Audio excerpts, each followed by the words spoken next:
Hello bachcho, let's read this question. The question says two particles are projected with same initial velocity.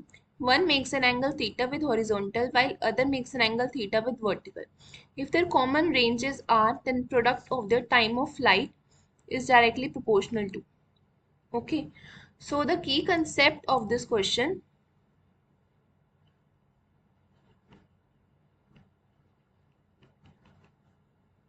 that range is equal when angles are complementary.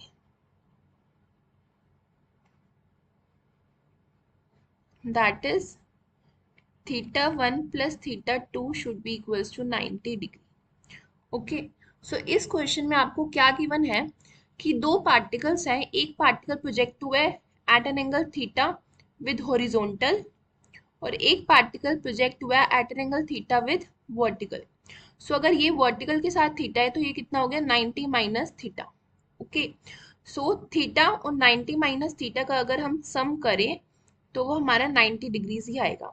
तो theta और 90 minus theta जो है complementary angles हैं and now we will prove कि complementary angles के लिए जो range होती है वो इक्वल होती है. So are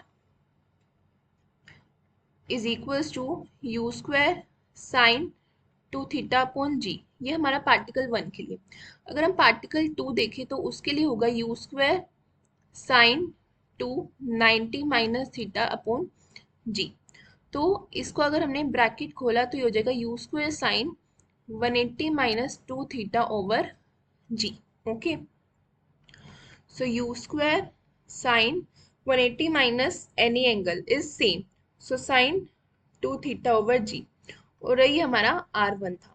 so r1 is equals to r2 आ गया और यही आपके क्वेश्चन में गिवन है कि दोनों के लिए जो रेंज है वो इक्वल है. तो हमें प्रोडक्ट ऑफ टाइम पीरियड दिखाना है. तो अगर हमारी रेंज इक्वल होती है r1 is equals to r2 है, अगर आप दोनों को इक्वेट करो, अगर हमने इनिशियल वेलोसिटी फर्स्ट की ले ली 1 और सेकंड के लिए ली 2, तो r1 is equals to r2 करोगे जब तो हमारा आ जाएगा u1 is equals to u2 और हमने सिलेक्ट कर लिया u. नाउ हम टाइम ऑफ फ्लाइट लिखेंगे दोनों पार्टिकल का. For first particle time of flight t1 is equals to 2u1 sin theta over g. For second particle t2 will be equals to 2u2 sin 90 minus theta over g. Okay, तो इसे हम लिख सकते हैं 2u2 cos theta over g, क्योंकि sin 90 minus theta is cos theta. Okay, अब इसे हमने फर्दर सोल्व किया तो उन्होंने बोला कि प्रोडक्ट, सो t1 इंटू t2, तो ये हमारा आ जाएगा 2u1 sin theta over g multiply by 2u2 cos theta over g. Okay, so इसे हम अगर सोल्व करें आगे तो ये हमारा हो जाएगा 2 इंटू, अगर हमने लिखा 2u1 square sine theta cos theta over G square. Now 2u1 बाहर ले लिया और ब्रैकेट में 2u1 sine theta 1 cos theta 1 over G और 2u1 बाई जी हमने बाहर ले लिया. Okay, so now we know that sin 2 theta is equals to 2 sin theta cos theta. तो इसको हम 2u1 sin theta 1 cos theta 1 को हम क्या लिख सकते हैं 2u1 by g into u1 by g into sin 2 theta.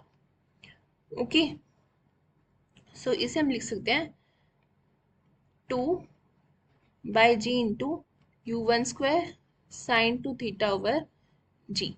अब u square sin 2 theta by g is r, so 2 by g into r. So t1 multiplied t2 will be proportional to r to the power 1. That is your answer.